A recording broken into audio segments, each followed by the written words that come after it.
Thank you very much, Gro, for the introduction. So just a couple of words about myself before starting off with the presentation. As has already been said, I am a PhD student both at the University of Iceland and Jülich Supercomputing Centre, and I'm currently spending a semester in Iceland.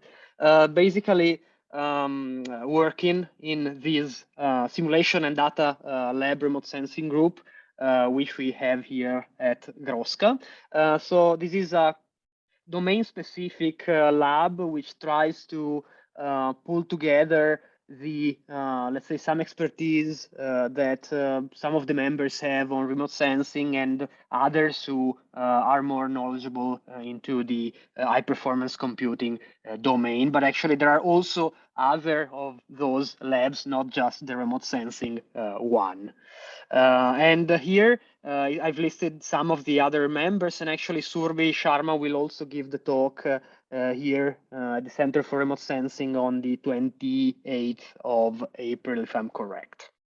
So we are also, I'll try also to help out a little bit at this summer school that that the Simulation and Data Lab Remote Sensing is organizing at the end of May, which will be about inviting people from the industry and also from universities around Europe to try to apply HPC and new technologies like quantum computing to our domain of remote sensing.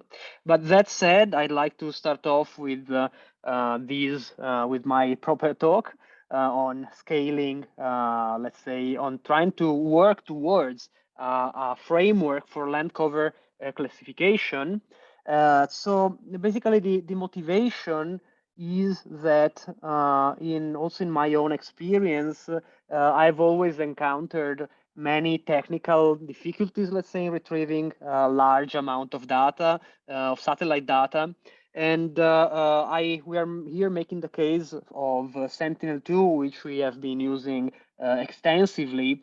So Sentinel-2, as you say, you can access the data basically for free on the Copernicus from the Copernicus Data Hub, and being that they have a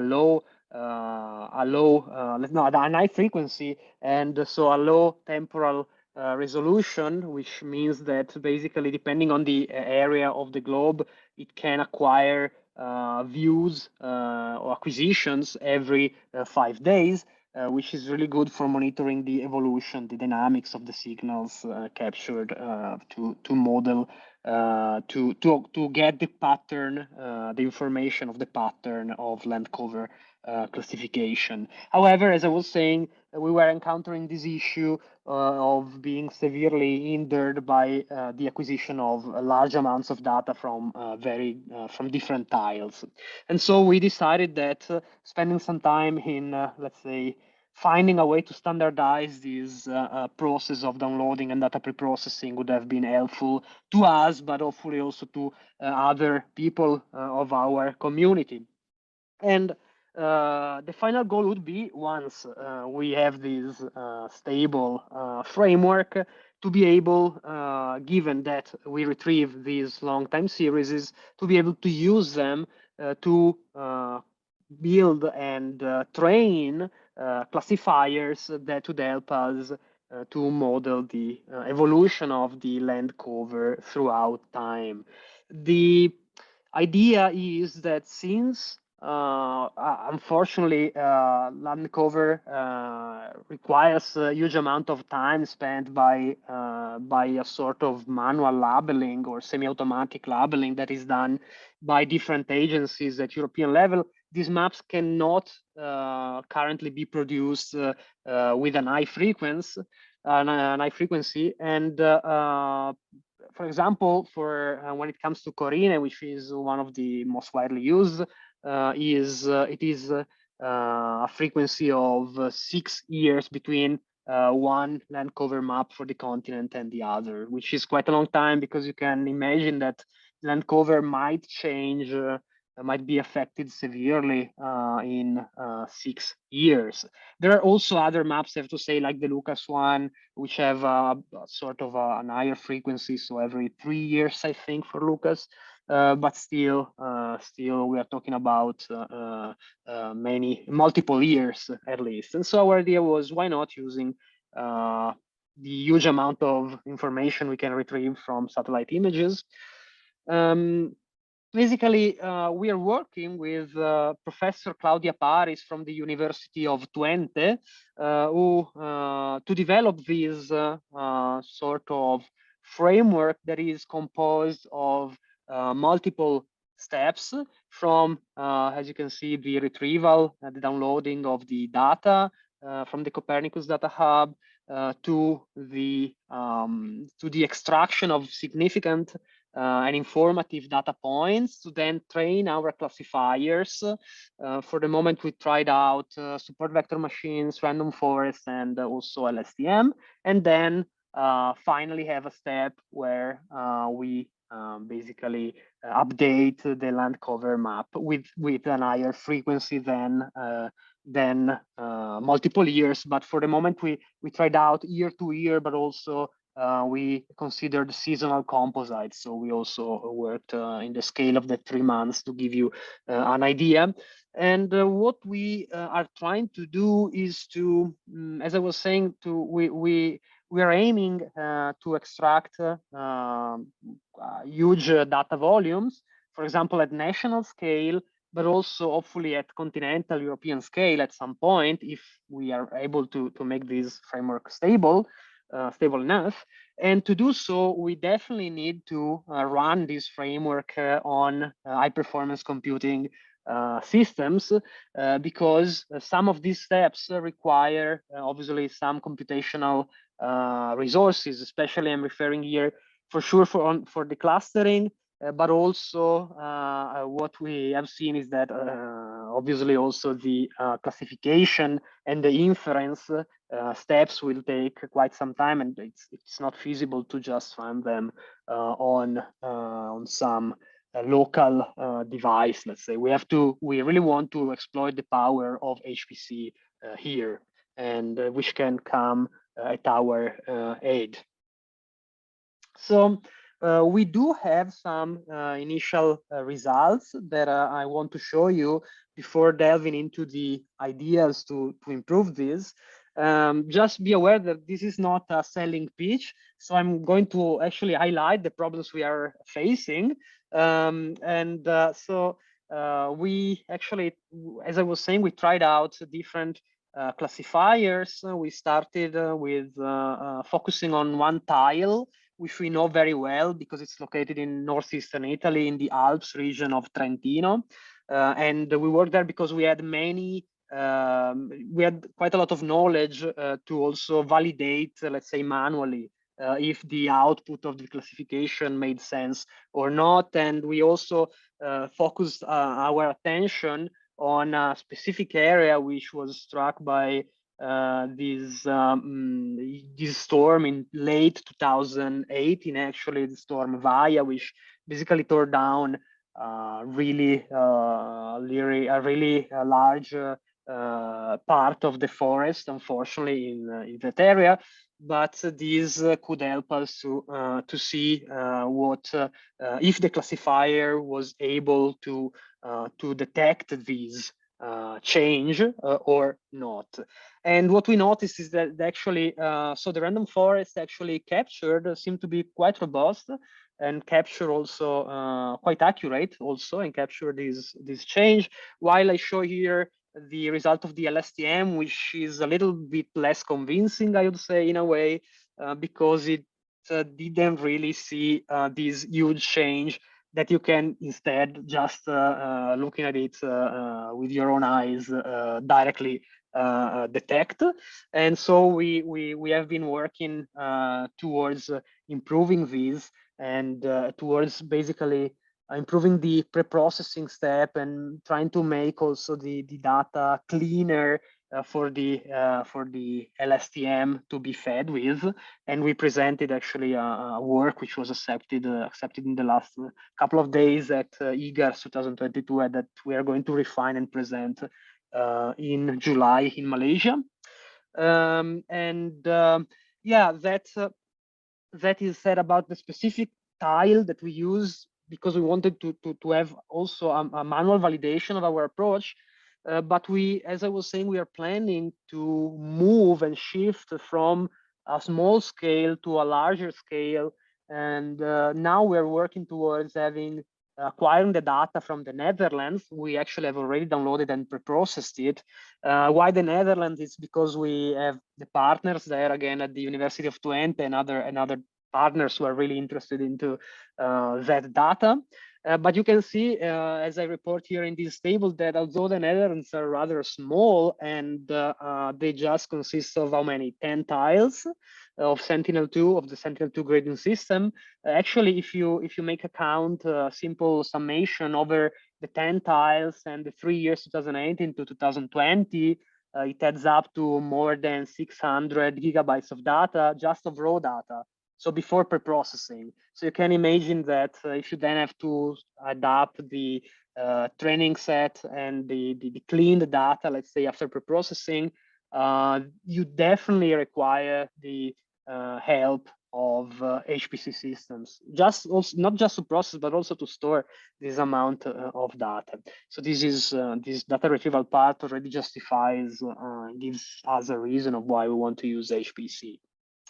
And also, yeah, on top of that, in this count, I didn't put also the other products that we need, like the Corine maps that we are using, and this fed to our framework to retrieve the original levels on which we are going to train our models. So yeah, as I was saying, a lot of data.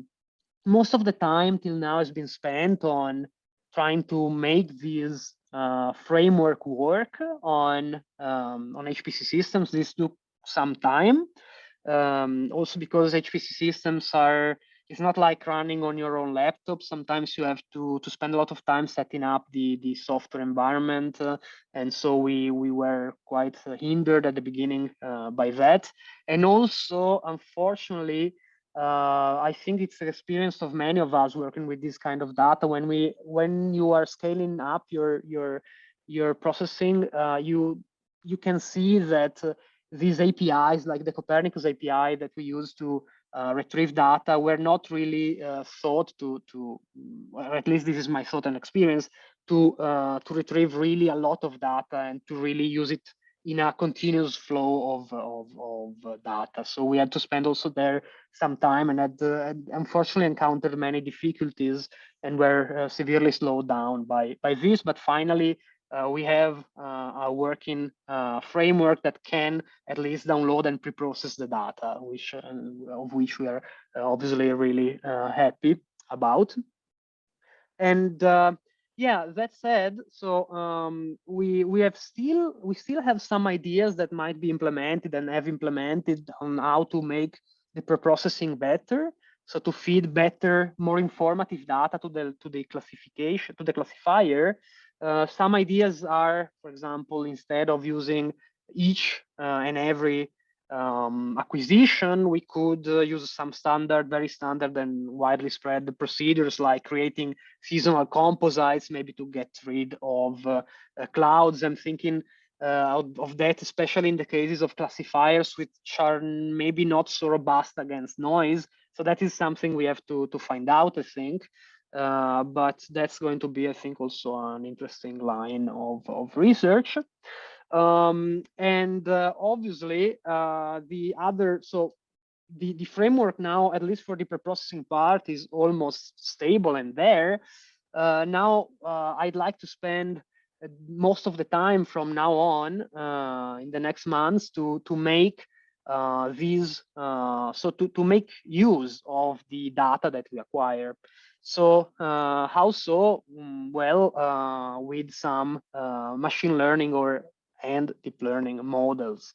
So as I was saying, till now we have used very standard methods like the support vector machine and random forest. And also when it comes to deep learning, we have used long-term, short-term memory models, so LSTM, which are widely used to model the time dependencies, the temporal dynamics of the input signals. But I think that this framework would be interesting also to other people, because once we are able to release it and to retrieve, let's say, pre-processed data and also training sets and with labels and also without labels, other researchers might use it to and come up with their own ideas. That's a bit our intention, so to have also it used by other people. But my thoughts on this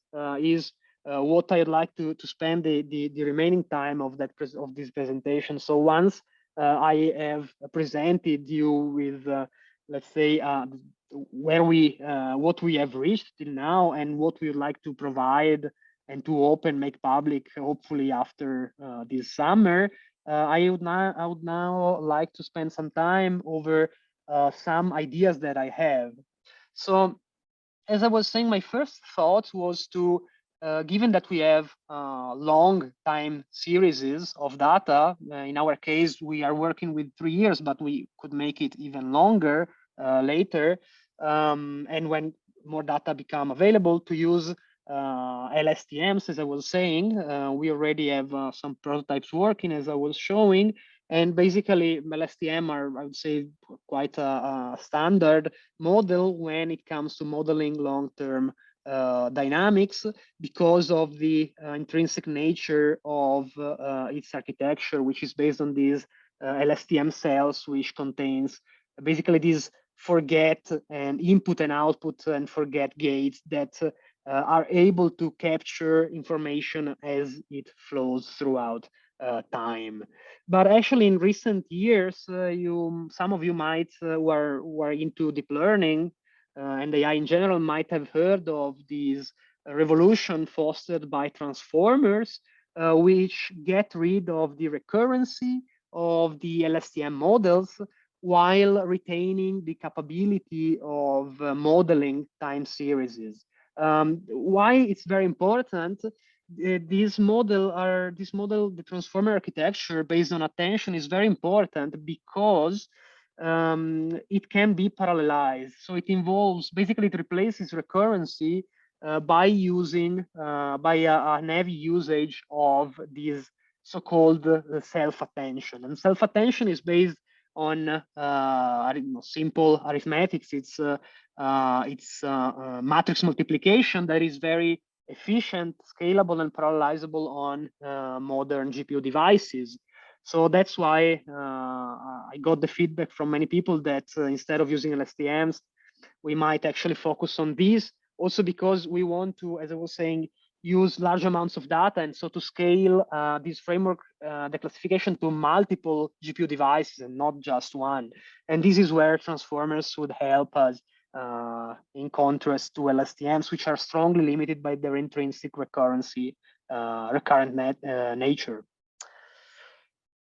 Another thing that we might also do is, instead of looking at just the pixel at the pixel level, we might also look at the neighbor pixels to model not only the temporal dynamics of the signal, but also capture somehow the spatial correlation, which might help us getting more accurate and less noisy output map. This mixture of convolution and LSTM, as an example, is widely used in video. So in video classification or segmentation, for their nature of video, where you have both temporal but also spatial correlation in the signal. And in a way, we can see our problem of the time series for remote sensing, our remote sensing time series for land cover classification as a signal of that kind as well. So that I think it might also be interesting delving into. But also another aspect that might be interesting for us is that so we for now our framework would provide let's say pseudo labels coming from Corine, and then use the most reliable of them that we retrieve through clustering to do some classification and then update our output maps.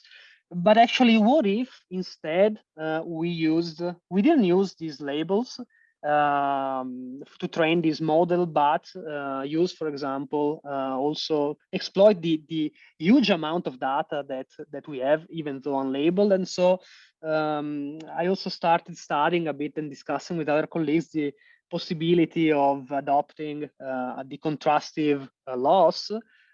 So where you basically compare, given that you have your input signal, your input image, you apply some transformations to it, and you force your model to learn to learn the agreement between the transformed and the original signal. This is now a widely used technique, and it's I would say on the rise. Many researchers are adopting it. The only thing I'm not completely sure about is, this is true for computer vision, but what when it comes to remote sensing data? So we are dealing with multispectral data. Sentinel-2 has got how many? 13 bands, of which we use 12. What transformations can we use as we are not dealing with a simple grayscale or RGB three-channel image? So we for sure can use the geometrical transformations like the standard rotation, crop, and so on. But what about the color? What about the contrast? Isn't that going to change the histogram of our signal in a way that then it makes something that it creates some artifacts that maybe for our application does not make sense? That I don't know, honestly, and I mean, I'm really open to hear feedback from other people if they know more on that. But I also started studying this possibility, I would say. And also another thing that we would like in the future is, given that we are able to retrieve data, and we would like to retrieve data as it becomes available as acquired by these satellites, by these two satellites. We could also find a way of exploiting these new data as it becomes available, which is known in the machine learning community as continual learning. So trying to continually improve our model, and sort of either fine-tuning it or use some laws that incorporates new information, avoiding as much as possible catastrophic forgetting that would make our model useless. That is also another domain, which I think another application that and task we should be very interesting for other researchers, also for ourselves to delve into, given that our framework should be able to provide these data as they become available. But then that said, here we come to the final slides of my presentation and to my area of expertise, actually, and what I've been doing in this now 4 years of PhD, and which is the way we can actually speed up the training of our model. So I'm referring here just to the training, not to the inference, because the inference is in a way a bit easier to scale up, because you can basically reuse the same instance of a pre-trained model, of a model you have already trained. While for training itself, you have to apply some more advanced frameworks to be able to train your model, your deep learning model, on multiple GPU devices. And basically, there are two families of approaches. The first one is data parallelism on the left, which I've been using extensively in the last years. And it basically replicates the same model on each GPU device. It divides, it chunks up the data into different subsets, and each GPU device will see a different view of the entire data. So each GPU will just process a subset of the data set, of the training data set. But at some point during the training, at each iteration, the gradients are exchanged among the models on the different GPUs and averaged so that the model is kept consistent throughout training. And I think this, I mean, I've been working with up to 256 GPUs. So this can scale pretty well, I'd say, and speed up significantly, almost linearly, your training, which is very interesting for us when we are planning to move from one tile to multiple tiles over multiple years. Then I also have to mention that there exists another family, which is called model parallelism. It's more complicated, and I would say it has been democratized only very recently by the advent of some frameworks, a framework by Microsoft, but till now it wasn't very widely adopted because it required a lot of hand tuning. So there exist many frameworks that can help us researchers to adopt and distribute our deep learning model. They work on top of the existing and widespread libraries like TensorFlow or PyTorch, which, by the way, have also their own strategy for parallelism. But in my experience is that Horvath is a really good one because it's very stable now and also provides good documentation, and it requires in principle just 7 lines of code to scale your existing TensorFlow or PyTorch or Keras code, which is very good for us researchers not to waste too much time on that part. But as I was mentioning, there are many other frameworks also developed by industry, by academia, so you can really choose your own in a way. And also another interesting thing that I've been doing more recently with the help of a PhD student, also at the University of Iceland and the Forschungszentrum Jülich, as I am, Marcel Ach, we have been working towards hyperparameter tuning. So the problem is that when you adopt these models and you scale them on multiple GPU devices, they might become I would say very dependent on the set of hyperparameters that you use to train them. So you have to be very careful with the selection, and you cannot think of spending weeks or months doing this manually. You have to somehow automate it. And there are some libraries, for example, this one, which is RayTune, already included, embedded in Horvath, that can help you, for example, running some Bayesian optimization or other optimizations in order to find the optimal, for example, learning rate, the scheduler for your learning rate, the optimizer to use, and so on, and stop when you reach a certain validation accuracy. And also these results resulted actually in an IGRAS paper that luckily got accepted. And I'm reaching now the end of my half an hour. And so I want to recap saying that the framework is now mostly set up for the part that regards the retrieval of the data and the pre-processing. And also we have a prototype for the classification. But our big question is, so how can we, so we know how we can validate our framework on the tiles we know well, but how should we do it when it comes to, for example, the whole Netherlands? So how can we validate our approach? So let's say that we are able to retrieve then updated maps, land cover maps every 3 months. How can we be sure that the model is actually outputting a map that is reasonable, that makes sense? That's our main concern, I would say, as for now. While the technical issues are mostly solved, I would say, and also when it comes to the later, let's say, to the later issues of adopting the deep learning models, I think one has to study and delve a bit into that. But to me, the real question seems to be that one. So, okay, we are able to scale the framework itself technically, but scientifically, what are we going to retrieve, something that we can then use. And I leave you with this question open. Thank you so much, Rocco. I don't know if there are people who have some questions. If so, please unmute yourself and just ask the question. I think that will be the easiest way. You can also try to write it in the chat, but otherwise.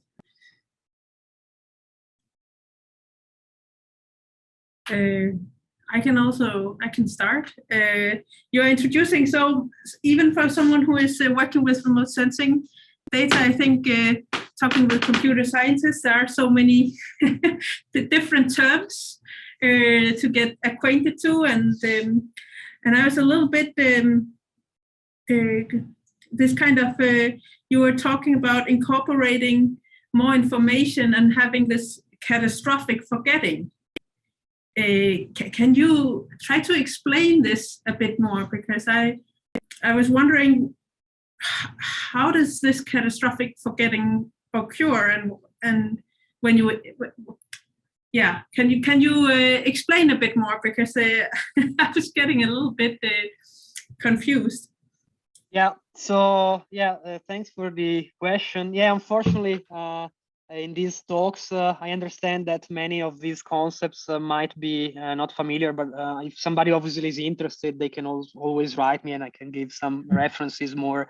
But basically, so when you use, for example, long short-term memory models, what happens is that you have, so if you look at this figure here, you have this cell state, which is this C at each T time step. Okay, which is a sort of conveyor belt that conveys the flow of information throughout our cell in the model. And the problem is that the longer is the number of steps of your signal, the more likely it is that basically the cell at some point loses the information because the flow of gradient is misleading it. And so basically this cell state is nullified in a way. And basically the network seeing new data could forget what it has seen before. And if this happens, this is a huge problem, because it means that the whole data you have trained on is, I mean, your training process has been totally useless. Yeah, it doesn't sound good with catastrophic forgetting, at least. No, it's not. It's not at all. Yeah. Yeah. But I mean, there are some ways to avoid it, and the great thing of transformers is that getting rid of the recurrency and looking at the whole sequence of data at the same time, it actually it's much less likely that this happens. So it can model in principle. So the distance, the theoretical distance, the path between each step of the sequence is 1 instead of being the maximum length of the whole sequence, meaning that you decrease significantly the likelihood that this catastrophic forgetting happens. So that's also another very important positive aspect of transformers, and that's the reason why they are so much, one of the reasons why they are so much used for natural language processing, for example, in these huge models by OpenAI or NVIDIA. Yeah. Okay, thank you. Elisa, do you want to ask your question yourself? You have written one in the chat. You can just unmute yourself and.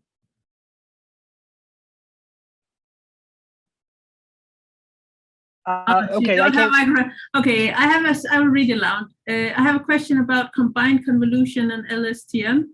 Does it mean that one does not carry information from each pixel, but you only use information of the neighboring pixels to determine the final state of the pixel? Parenthesis, I'm not computer science. I'm on a computer without web camera. Okay, yeah, you already wrote that, sorry. Yes, okay, did you get the question? Yeah, I did. So no, basically you use the neighbor pixels and the pixel on which you center your convolutional filter. So you basically, the idea is that instead of using just that pixel, you use all the pixels that you have available. So for example, in the figure that is here, instead of using just one pixel, you use all the pixels that you have, which are 9. So basically like exploiting also. So is it more, I see that you asked that if it is more computational demanding but more accurate. That's an hard question. One, I mean, I cannot be completely sure because I got the feedback from other people working with deep learning for remote sensing time series is that it is for sure more computational demanding because you add a layer of complexity in the computation, which is the convolution. Is it more accurate? Are we sure about it? It depends. So in principle, it will reduce noise. But are we sure that we want to reduce that noise? So are we sure that actually those pixels that we are in a way filtering out are not meaningful? So how much to filter that out is a very good question. Yeah, I think exactly.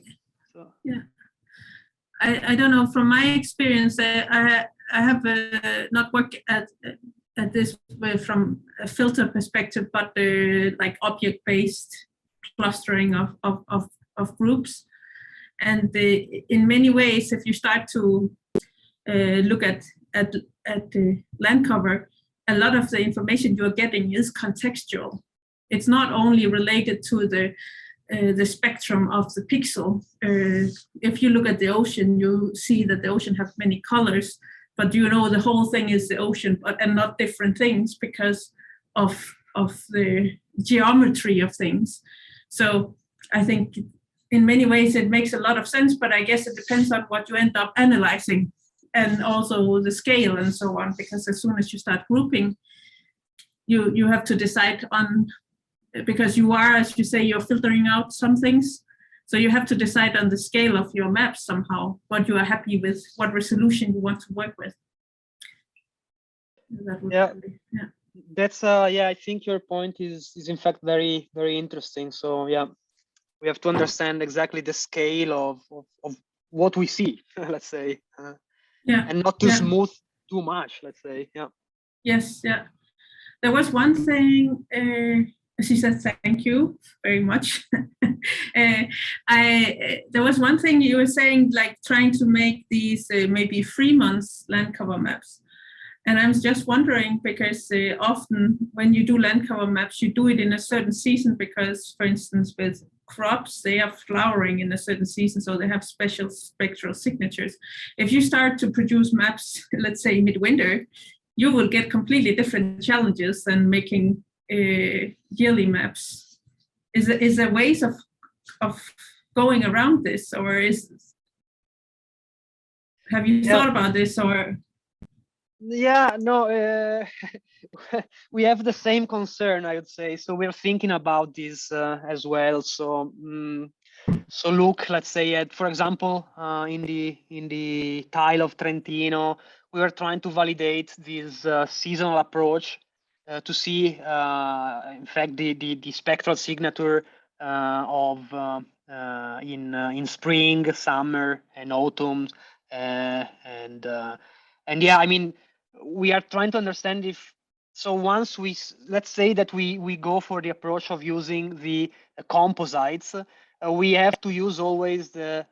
So for technical reasons, we will use always the same window, let's say, most likely. Because otherwise it would add yet another layer of complexity. But is this going to work well throughout the years, even though there occur changes? That's that I don't know. No, I just know that that even people who are vegetation specialists, they do their field work at certain times of the year because that makes their work much easier in order to classify the vegetation. So Yeah, in fact, So- I mean, we thought about some specific window to use actually, yeah. but it might be that that this period of time, it would be better in principle to shift it depending on the year, depending on also on the weather that has occurred. But I'm pretty sure we won't be able technically to do so at scale. I mean. Yeah. Okay. If there's no more questions, then I think we should just say thank you to Rocco. I'll do some clapping here, and it was a very interesting talk. And there will be a link to the recording sent out later on. So by that, I just want to say bye and hope to see you in end April. Okay, ciao. Bye.